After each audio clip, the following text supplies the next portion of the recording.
नमस्कार, स्वागत है। मैं पुनीत पाठक हूं और आप देख रहे हैं छत्तीसगढ़ का नंबर 1 डिबेट शो छत्तीसगढ़ की बात। इसकी दो वजह है, एक आप सबका साथ और विश्वास और दूसरा इस मंच पर आने वाले प्रत्येक मेहमान का पूरी जिम्मेदारी से अपने ओपिनियंस को रखना है। शुरुआत करते हैं आपके अपने नंबर 1 डिबेट शो की।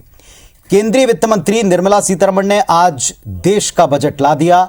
ये दूसरे कार्यकाल का आखिरी पूर्णकालिक बजट है। चुनावी साल है ये, इस वजह से बजट में हर प्रदेश को उम्मीदें रहीं।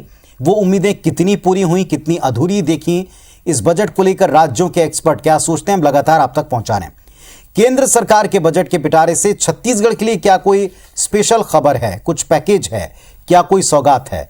इस मुद्दे पर फोकस करते हुए हम छत्तीसगढ़ की बात करेंगे और इसमें हमारे साथ इस मंच पर बेहद खास मेहमान, कांग्रेस पार्टी की तरफ से जनप्रतिनिधि और लंबा तजुर्बा रखने वाले शिषपाल सोरी साहब हैं। नमस्कार सोरी साहब, स्वागत है आपका। भारतीय जनता पार्टी की तरफ से सीनियर विधायक पूर्व मंत्री डॉक्टर कृष्णमूर्ति बांदी साहब हैं। नमस्कार बांदी जी, बहुत स्वागत है आपका। और बिजनेस जर्नलिस्ट आर कृष्णादास साहब हैं, जो कि लंबा एक्सपीरियंस रखते हैं और बजट पर भी आई एम श्योर उनकी बारीकी से नजर रही है। आप तीनों से हम चर्चा करें, उसके पहले बजट को लेकर प्रदेश के एक्सपेक्टेशन पर, कुछ रिएक्शंस पर नजर डालते हैं।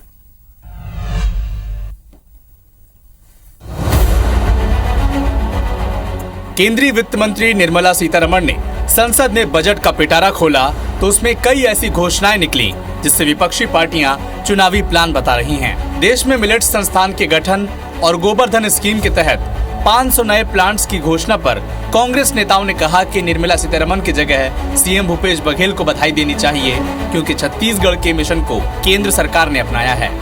छत्तीसगढ़ के लिए भी हम लोग उम्मीद कर रहे थे कि अंबिकापुर से जो ट्रेन चलने वाली थी वो आएगा, जगदलपुर ट्रेन के लिए कोई व्यवस्था होगी।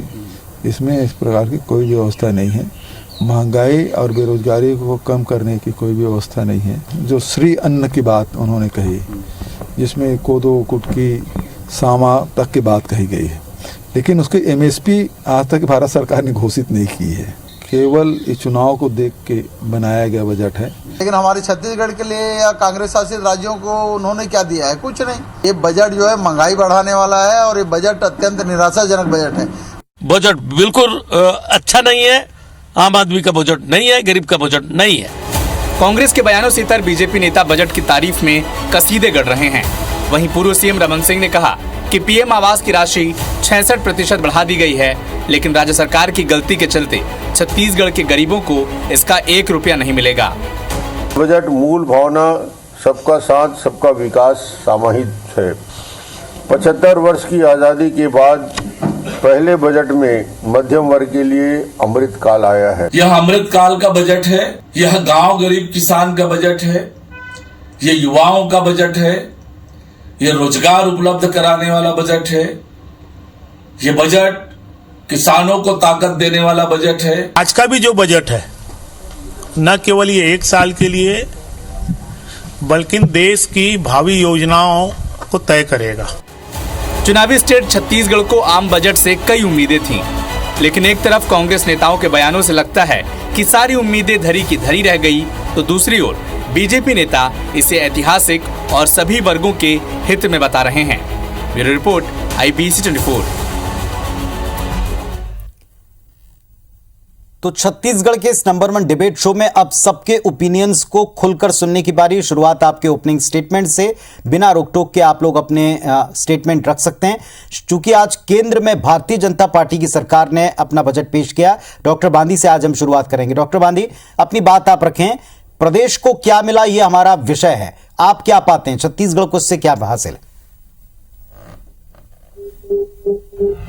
पुनीत भाई जी, 36 ये पूरा देश का बजट है जी, और पूरा देश में जिस तरीके से हमारे देश की एक गौरव है, जिस दूरदृष्टता के साथ इसको लागू किया गया है, और हम पूरे विश्व के तौर पे देखते हैं तो विश्व का जो पूरा बजट है, जिस तरीके से उनकी आर्थिक, उनकी महंगाई, उनके जीडीपी में जो प्रभावित हो रहा है, लेकिन माननीय प्रधानमंत्री नरेंद्र मोदी ने जिस विद्वता के साथ, जिस दूरदृष्टता के साथ, जिस कल्पना शक्ति के साथ उन्होंने बजट बनाया है, और निश्चित तौर पर ये सभी वर्ग के लिए एक बड़ा सा एक उनको उनके डेवलपमेंट के लिए, उनके जीडीपी के लिए, हर वर्ग के विकास के लिए एक संसाधन खोला गया है। छत्तीसगढ़ में भी छत्तीसगढ़ के जो संदर्भ में देखा जाए तो जो छोटी छोटी बातें हैं, अनुसूचित जाति, जनजाति, पिछड़े वर्गों के लिए भी एक बहुत बड़ा अवसर है। युवाओं के लिए भी रोजगार के अवसर, बहुत ज्यादा अवसर खुले हुए हैं। अब तो ये भूपेश बघेल जी उसको स्वीकार दूसरे ढंग से करते कि ये तो हमारा जो गोबर वाला जो प्लांट है, ये गोबर वाला प्लांट हमारे, उसमें बधाई तो दे रहे हैं ये लोग, तो दबे जुबान से बधाई देते हैं ये, है ना। लेकिन जिस तरीके से कार्य योजनाओं को छत्तीसगढ़ में लागू किया जा रहा है और जिस तरीके से मोदी जी ले गए, ये डिफरेंस है, दोनों की सोच में डिफरेंस है। विषय वही है, आपने कहा सोच में डिफरेंस है और प्रदेश सरकार ने कुछ अलग तरीके से इसको दिखाया। अब बारी शिषपाल सोरी साहब आपकी, चाहे मिशन मिलेट हो, चाहे गोवर्धन हो, चाहे रोजगार को लेकर अब स्वरोजगार की तरफ, तीनों बातों के आधार के ऊपर प्रदेश को आप क्या मिला पाते हैं? ओपनिंग स्टेटमेंट आपका। पुनीत जी, ये कोई भी बजट जो होता है वो राज्य सरकारें दो नजरों से देखती है। ये एक सामान्य लोगों के लिए जो सभी भारत के लोगों को मिलता है वो, और दूसरा है ये कि उस स्टेट को क्या मिला। अगर हम स्टेट की बात करें तो बिल्कुल खाली हाथ ही छत्तीसगढ़ है।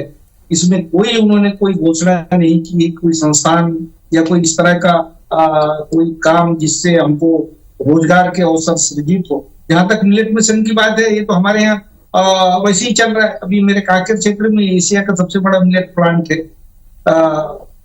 गोवर्धन योजना की बात कही गई है, ये भी हमारे यहाँ सफलतापूर्वक चल रहा है। इसमें जो हम कर सकते हैं बेहतर ढंग से वो तो कर ही रहे हैं, उससे नई क्या चीज है, तो हमको ऐसा कोई भी नया चीज नहीं मिला है।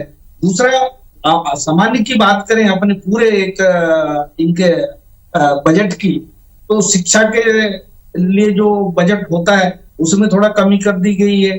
स्वास्थ्य के जो बजट में वो कमी की गई है। टोटल बजट का जो प्रतिशत बनता है और उसमें पूंजीगत व्यय के लिए भी, कैपिटल एक्सपेंसेस के लिए जो राशि होनी चाहिए उसमें भी थोड़ी सी कमी है। ग्रामीण विकास के मामले में भी थोड़ा सा कमी है। तो ये किस चीज का वो कहना चाह रहे हैं? अब कर्मचारियों के बारे में ढूंढोरा पीटा जा रहा है कि इनको हम लोग स्लेब को हमने ऐसा सरलीकरण कर दिया है कि इनको फायदा होगा। अगर इसका कैलकुलेशन आपसे विस्तार में सोरी साहब मैं बात करूंगा, लेकिन अब बारी है बिजनेस जर्नलिस्ट हमारे साथ आर कृष्णदास साहब भी जुड़े हुए हैं। आपने भी पूरा बजट ध्यान से देखा होगा। ये बात तो सच है, देश का बजट है, सारे देश को लेकर बातचीत की जाएगी, लेकिन कुछ ऐसे मिशन प्रोजेक्ट्स हैं जिन पर प्रदेश भी काम कर रहा है और अब सेंट्रल गवर्नमेंट के बजट का भी इस पर फोकस दिख रहा है। उस लिहाज से आप इस बजट की समीक्षा अपने मुताबिक करें। देखिए, बजट एक पॉलिसी डॉक्यूमेंट है गवर्नमेंट का, तो हम स्टेट स्पेसिफिक उसमें से कुछ क्रंच निकाल सकते हैं कि हमको कैसे बेनिफिट मिलेगा। पुनीत जी, इसमें दो बड़े फैक्टर्स हैं जो मुझे लगता है कि सीधे सीधे छत्तीसगढ़ के हित में हो सकता है। एक एसएमएससी जो सेक्टर है, एमएसएमई, वो, और एक जो स्मॉल जो इंडस्ट्रीज हैं, खासकर जो जिनको स्टार्टअप के जरिए प्रमोट करना है, एक पोटेंशियल एरिया मुझे यहाँ ये दिखता है। और दूसरा, जो टूरिज्म में फाइनेंस मिनिस्टर ने बहुत अच्छा प्रोविजंस दिए हैं कि टूरिज्म को प्रमोट करना है उनको। टूरिज्म सेक्टर, देखिए, छत्तीसगढ़ में एकमात्र ऐसा सेक्टर है जिसको अभी भी हमने एक्सप्लोर नहीं किया है। तो ये दो ऐसे फैक्टर्स हैं जिनको अगर मुझे लगता है कि हम बहुत बारीकी से इस पे अगर माइक्रो लेवल पे काम करते हैं तो छत्तीसगढ़ की इकोनॉमी में एक बहुत बड़ा फायदा हो सकता है। क्योंकि आप देखिए, जो गवर्नमेंट का पूरा फोकस है वो कहीं ना कहीं से इलेक्शन रहा है। हम अगर ये मान सकते हैं कि हिमाचल के जो सेटबैक रहे हैं बीजेपी को, उसको लेके जो मिडिल क्लास फैमिली थी, तो ये पूरा बजट मिडिल क्लास फैमिली को फोकस किया गया है। तो मुझे लगता है कि इसका जो रिजल्ट है वो हमको इस तरीके से ही मिलेगा कि हम जो एमएसएमई सेक्टर्स हैं या टूरिज्म के सेक्टर हैं, इनको, या इंफ्रास्ट्रक्चर डेवलपमेंट के लिए देखिए वो 33% का कम से कम उनने इंक्रीमेंट किया ही, अपने आप में ही बहुत बड़ा प्रोविजन किया है कैपिटल एक्सपेंडिचर पे। तो इसका लाभ कहीं ना कहीं से छत्तीसगढ़ को मिलने का संभावना। चलिए, आपने बहुत सही तरीके से इसका समीक्षा की। अब मैं एक एक पॉइंट के ऊपर आता हूं। कांग्रेस पार्टी की तरफ से जब यहां सरकार में वो जिन चीजों की बात की जाती थी, आज उनका रिफ्लेक्शन कुछ हिस्सों में, जैसा आप सब स्वीकार करते हैं, चाहे मिलेट की बारी हो, चाहे प्राकृतिक खेती जिसको हम ऑर्गेनिक खेती कह रहे हैं उसकी बातचीत हो, टूरिज्म हो, इन सब में प्रदेश के लिए बहुत स्कोप है। फिर शिषपाल सोरी साहब, क्या ये चूंकि विरोध में, विपक्ष में, इसीलिए कहना पड़ रहा है कि इस बजट में कुछ नहीं, निराशाजनक है, या कॉन्क्रीट आप कुछ नहीं पाते हैं, या ये अंदेशा है कि हमको कुछ मिलेगा नहीं?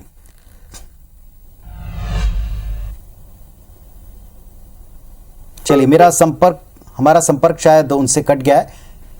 कृष्णमूर्ति बांदी साहब, आपने रिएक्शन सुना होगा यहां से राज्य सरकार का। आप सुन पाए मेरा सवाल? आप सुन पाए तो आप जवाब दे सकते हैं। सोरी साहब, मैं जवाब देना चाहूंगा। इसमें जो मुख्य बातें हैं, जो भी जिस सेक्टर में भी इन्होंने वृद्धि बताई है, अगर उसको अपन वर्तमान परिप्रेक्ष्य में देखें तो महंगाई और बेरोजगारी, ये ऐसे मुद्दे हैं जिसकी वजह से ये जो बढ़ा हुआ जो दिख रहा है। और दूसरा, रिजर्व बैंक ने जो रेपो रेट और रिवर्स रेपो रेट हमेशा इसको बढ़ा रहे हैं। इस वजह से ये लोन, अभी एमएसएमई की बात हो रही है, एमएसएमई भी कहां से आएगा? बैंक से लोन आएगा। बैंक का लोन अगर महंगा रहेगा तो वो जो थोड़ा बहुत राहत है वो तो उड़ गोबर हो गया। तो ये जो हमारे बजट में सबसे बड़ा फोकस होना चाहिए, महंगाई का कंट्रोल कैसे करें। महंगाई कंट्रोल करने के बहुत सारे रिजर्व बैंक के पास अपने पैमाने होते हैं, उसका क्या होगा ये बात ही जब आएगी तब होगा। दूसरा, जो एक संभावनाएं आपने बताई हमारे एक्सपर्ट ने कि पर्यटन के क्षेत्र में, और ये पर्यटन भी, ये इनके ऊपर भी जो लोन लगेंगे ट्रांसपोर्ट के और खासकर इंफ्रास्ट्रक्चर के लिए, इस पर लोन के अगर, चलिए इस पर सीधी बात करते हैं। डॉक्टर बांदी उत्तर देंगे, कोई मतलब नहीं है। उत्तर देंगे कैसे प्रदेश के लिए लाभप्रद होंगे। 4 अलग अलग सेक्टर बताए हैं, चाहे एमएसएमई हो, स्टार्टअप हो, टूरिज्म हो, ऑर्गेनिक खेती हो। देखिए पुनीत जी, देखिए, हमको गरीब लोगों के लिए भी ध्यान रखा गया है। आप देख लीजिए, शौचालय बनाने के लिए भी सरकार ने कितने बजट बना के रखे। लगभग ये करीब, आप उसमें देखेंगे 11 करोड़ लोगों को हमने शौचालय बना के दे रहे हैं। ये तो उसी का पार्ट है जो बजट में हमको लाभ प्रदान कर रहा है। हमें किसी भी तरीके से, आप देखेंगे जो गैस सिलेंडर है, जो हम उसी में से पार्ट देखते हैं कि हमने इतने लोगों को दिया। किसानों का सम्मान निधि 2.2 लाख करोड़ का हमने इसमें दिया। ये तो वही हमारा बजट है। नहीं, पर वो तो कह रहे हैं आपने इसको बढ़ाया नहीं। एक रिएक्शन में ये भी कहा गया कि आपने इसको बढ़ाया नहीं है। नहीं, इसको देखो, आपने गरीब लोगों को घर, प्रधानमंत्री आवास देने की बातचीत करते, गरीब लोगों का बजट है। देखो, पूरे देश में इसको बढ़ाया गया। आज वो 66% उसको डेवलप किया गया। गरीब लोगों का मकान बने, लेकिन कांग्रेस के लोगों को दिखता नहीं है। सोरी साहब उत्तर देंगे इस बात का? करते ना, वो बनने दे रहे हैं। स्वीकारने में कोई दिक्कत है इस बात को कि ये जनहितैषी बजट लाने की कोशिश की गई, प्रोग्रेसिव बजट लाने की कोशिश की गई? नहीं, हम ये कहना चाहते हैं, जब इंदिरा आवास के नाम से था तो ये मिडिल क्लास के 20% राज्य को देना पड़ता था, 80% केंद्र को देना पड़ता था। अभी आप 60 और 40 कर दिया है। तो ये तो राज्य पे हमेशा ये डालते रहे हैं, कैसे ये इनकी व्यवस्था चरमरा है। तो ये बिल्कुल ही ना बेइंसाफी है। दूसरा, ये जो बार बार कहते हैं बीजेपी के लोग, प्रॉब्लम केवल छत्तीसगढ़ में है। 8 लाख मकान नहीं बन डायरेक्ट सवाल, स्टेट से कुछ डायरेक्ट सवाल है। डॉक्टर बांदी, अब आपसे सीधा सवाल है। मिलेट्स को लेकर प्रदेश सरकार आगे बढ़ी, उसने एक प्रोजेक्ट भी दिया, उस पर अपनी झांकी भी वो पेश करना चाहते थे, और बार बार प्रदेश को यही शिकायत है कि जिस फोकस को आप जताते हैं, बताते हैं, अगर प्रदेश से, छत्तीसगढ़ से जुड़ी बात आती है तो उस पर सरकार पीछे होती है, अप्रूवल के मामले में भी और किसी चीज को ग्रांट करने के मामले में। पुनीत जी, जो मिलेट्स है, जो गाय गोबर का जो हम जिस तरीके से मैनेज कर रहे हैं, मोदी जी ने उसको स्वीकार किया और इसको बातचीत करना चाहिए, धन्यवाद देना चाहिए। और ये बहुत बड़ा हित में हो रहा है कि मिलेट से केवल ये छत्तीसगढ़ राज्य के नहीं, बहुत सारे उड़ीसा में, झारखंड में, आंध्र प्रदेश में, ये पूरे राज्य को इसका बेनिफिट मिल रहा है, छत्तीसगढ़ को भी बेनिफिट, और उसके एवज में रोजगार भी साहब मिल रहा है। धन्यवाद देने में क्यों अपने नेता याद आ रहे हैं, ये सवाल उठाया जा रहा है। धन्यवाद देना जी, मैं धन्यवाद जरूर देता अगर ये इस बात की गारंटी किसानों को देते कि इनके जो समर्थन मूल्य है एमएसपी ये देंगे। दूसरा, वो धन्यवाद तब मैं देता जब वो ये स्वीकार करते कि इनके जो लागत है उसको सीधे बाजार मूल्य से जोड़ के उनको वास्तविक लागत और उनका जो लाभ बनता है वो किसानों को देंगे। उत्तर दीजिए इसका। इसकी तो कहीं ऐसा कोई है नहीं, ये केवल सोचलेबाजी है। देखिए, आज पुनीत जी ये लागू हुआ है, इसकी पूरी प्लानिंग के साथ आएगा। आज किसानों का सम्मान निधि है, किसानों का हम बेहतर जीवन के लिए उसके भी बढ़े हुए हैं आज। लेकिन छत्तीसगढ़ में इस जहां वो कह रहे हैं समर्थन मूल्य हो या फिर या जो उनके सम्मान निधि है उसको नहीं बढ़ा रहे हैं, है ना। आज समर्थन बढ़ा रहे। अरे समर्थन मूल्य को तो आपने देखा है कि 2040 रुपए किसानों का समर्थन मूल्य पूरे देश के लिए था। 2 दिन के अंदर उन्हें केंद्र सरकार इनके एडिशनल जो 600 रुपए पैसा है उसको 4 किस्त में देकर देने की बात करते हैं। किसानों के कैसे हित ऐसी है? चलिए मैं ये बात पूछता हूं, नजरिया अलग है कांग्रेस की।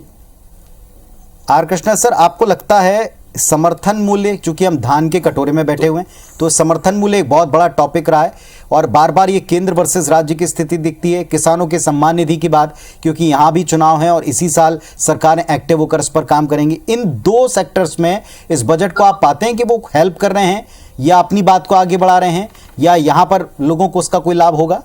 नहीं, देखिए पुनीत जी, बजट में नॉर्मली एमएसपी डिक्लेयर नहीं होता है क्योंकि उसके लिए कमेटी बनती है और वो उसका अपना एक प्रोसेस है। तो इसलिए हम इस बजट में ये एक्सपेक्ट करें कि एमएसपी या किसान को किसी प्रकार का बोनस का गवर्नमेंट अनाउंस करे, ये मुझे लगता है कि जल्दबाजी होगी। कुछ परंपराएं नई भी हुई हैं, जैसे हम पहले केवल बजट को सस्ता महंगा और टैक्स स्लैब में बांट कर देखते थे और कुछ घोषणाओं के तौर पर देखते थे।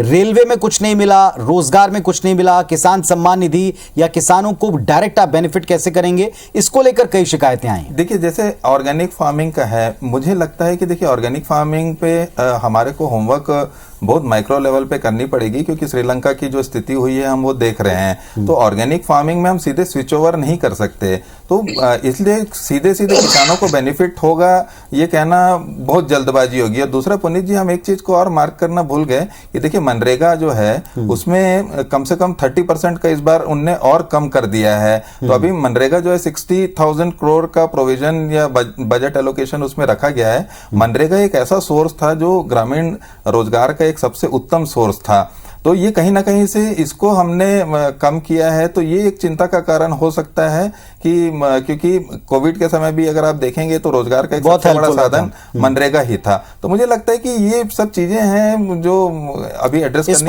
पर एक रिएक्शन में लेता हूं। डॉक्टर बांधी, मनरेगा आप लोग भी कहते हैं कि ये एक ऐसी योजना है जिसमें कोविड काल में सर्वाधिक हम लाभ पहुंचा पाए, राहत दे पाए, लोगों को जीवन का जरिया दे पाए। अब इसमें कटौती, इसको कई सारे एक्सपर्ट भी दिन भर से बता रहे हैं कि ये थोड़ा सा ठीक नहीं है। देखिए पुनीत भाई, मनरेगा जो काम है, इस मनरेगा काम को, इनके पैसों को किस तरीके से कन्वर्जेंस में सरकार ने किया है गोठान बनाने के लेकर के, लगभग 7,000 गोठान कांग्रेस की सरकार ने बनाया और उसकी उपयोगिता कितनी पता नहीं। औसतन 15 से 20 लाख रुपए प्रति गोठान सरकार का डीमे फंड से रोजगार पर अब यहाँ पे ये आप ही ने कहा था कि पूरे देश का इस प्रोसेस उपयोग हुआ, पर ये उससे हुआ। मैं बता रहा हूं, उसी को बता रहा हूं। ये जो कन्वर्जेंस हुआ है, जो एक पैसे को पूल किया गया है और उस पूल करके इनमें लगभग ये गोठानों में डाला गया। साहब, आप इस बात से सहमत हैं? सरकार का मिसमैनेजमेंट है, इस बजट का मिसमैनेजमेंट है, क्योंकि मनरेगा का जो मुख्य उद्देश्य है ना, और रोजगार क्या है पहला, दूसरा उसके साथ ही साथ कुछ एसेट्स बने। तो ये जो गोठान में अगर मनरेगा का पैसा लगा है, उनको रोजगार मिला है और एसेट भी क्रिएट हुए हैं, जो हमारे मनरेगा के जो बेसिक जो प्रिंसिपल है उसकी पूर्ति होती है। और इससे अच्छा एक पार्ट है ग्रामीण इम्प्लीमेंटेशन क्षेत्रों में का। कोई बात बता दे। सूरी जी और बांदी साहब, एक पार्ट है इम्प्लीमेंटेशन का। आप सब लोग इस बात से एग्री करते हैं कि इम्प्लीमेंटेशन के बिना तो किसी भी सरकार की कोई भी मंशा, बजट की भी कोई भी प्रावधान वो जमीन पर अच्छे से नहीं आ सकता अगर इम्प्लीमेंटेशन नहीं हो। फाइनल कमेंट की बारी है। शिषपाल सोरी साहब, आप इस शुरुआत करते हैं।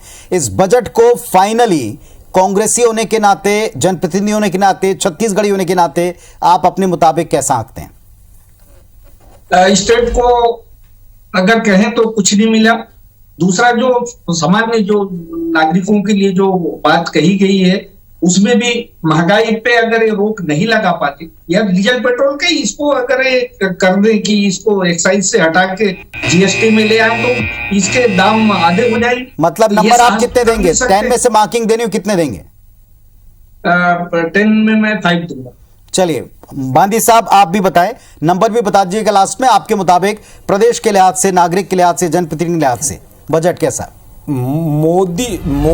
माननीय मोदी जी के द्वारा लाया हुआ ये जो बजट है देश दूरगामी अर्थव्यवस्था को प्रभावित करेगा।